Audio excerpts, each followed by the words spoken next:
Hello and welcome back to my RC channel. I'm AndyRC and today I'm going to be checking out the Eachine LAL 5 style. This is a 5-inch freestyle bind and fly model, hence the name, and it's kind of a rejig of the LAL 5 which I reviewed previously on the channel. They've gotten rid of the Fpv camera, which I think is a good move because you got the props in shot with that configuration. So instead, the package comes with a GoPro Hero 5 to 7 mount, and they also sell a separate mount for the Hero 8. So you should get the props out of shot of the HD recording, but would somebody buying an Eachine product be putting a $300 GoPro up top? Well, let's find out.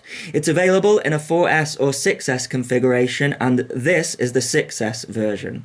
As far as I can tell, the frame is the same as the LAL 5 and the quality isn't half bad. You get an anti-slip mat and a decent battery strap, which I have run through the back because it doesn't grab enough of the battery due to the GoPro being in the way. There are some 3D printed TPU landing feet and also a 3D printed mount for all of the antennas, which I like. Its dry weight is 406 grams or 523 grams with a Hero 7 and 711 grams with a 1050 mAh 6S LiPo, which is about the right weight for a freestyle model these days, thanks to the size of GoPro cameras. For me, the model has two main problems. The first one is the size of these Bling 2307 1850 kV motors, which are too big and current hungry for any sized battery. And that's a problem because the only battery that will fit on the back of here with a GoPro install is a 1050 mAh. Any bigger than that and it won't fit, and smaller batteries can't provide as much current as larger ones. So coupled with these motors and the included 5046 Racer Star props, you're going to struggle to get above half throttle without getting a huge amount of voltage sag. So just like the original LAL 5, I have a feeling that running a 4S is actually going to be better on the batteries, which will make it a bit of a slouch in the air. Or you can try a lower pitched prop like a 5040, but even then I think it's going to struggle with this configuration.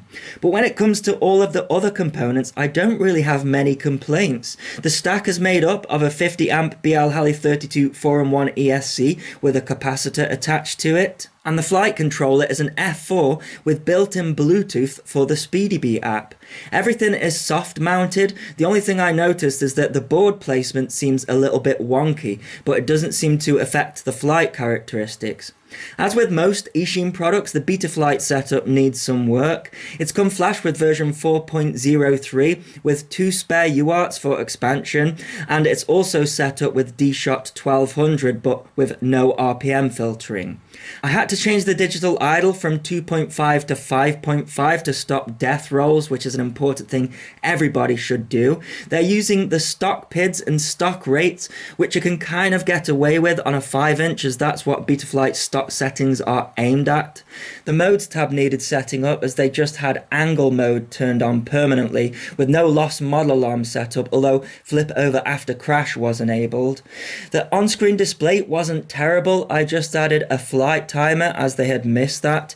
The VTX is power switchable via smart audio up to 800 milliwatt and it's using an MMCX connector.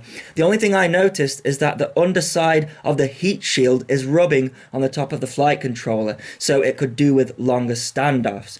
And this next one is really important to note because the SMA connector for the video transmitter's antenna is not screwed far enough into the mount. So what happens is the antenna spins around loosely, and when it's doing that, the pin inside is not making proper contact with the connector, and it's essentially like running without an antenna. So I got a hefty socket set to screw the connector too far into the 3D printed housing, and it's just enough to stop the antenna being loose, so make sure you do that.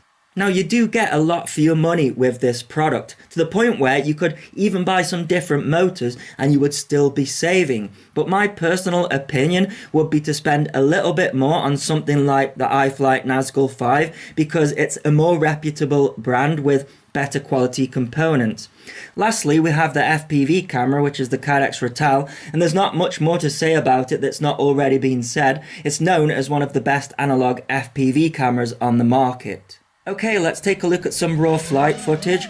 I have to say, I was really impressed with the quality of the video feed.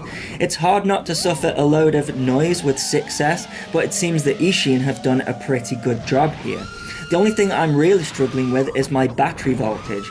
If I go above half throttle, the battery goes straight into the 20s and 19s, which is going to kill it very quickly.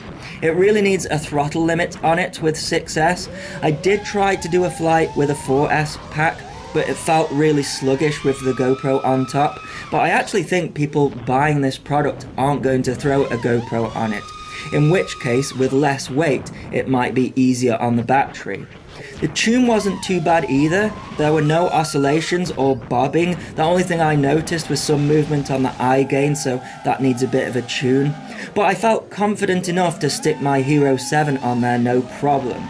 So if you have had your eye on this thing and the price looks right for you, then you get a lot for your money. But my advice would be to look at the iFlight Nazgul 5 because I think it's a better offering quality-wise, despite not having Bluetooth and an included GoPro mount.